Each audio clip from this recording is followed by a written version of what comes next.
More than 4,000 Catholic pilgrims converged on the Our Lady of the Mountain Shrine in Anjara for Jordan's annual Catholic Pilgrimage Day. Cardinal Pierbattista Pizzaballa, the Latin Patriarch of Jerusalem, presided over the solemn celebration alongside government officials, diplomats, and clergy. Cardinal Pizzaballa praised Jordanian leadership for safeguarding Christian holy sites and highlighted ongoing preparations for the year 2030.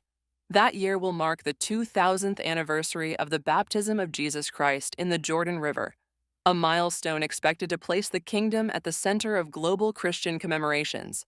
Far Emad Alamat noted that the Vatican formally recognized the Anjara Shrine during the Great Jubilee of 2000, honoring its traditional connection to the journey of the Holy Family. The historic Pilgrimage Day concluded with a public Marian procession and a candlelight ceremony, showcasing Jordan's commitment to interfaith coexistence.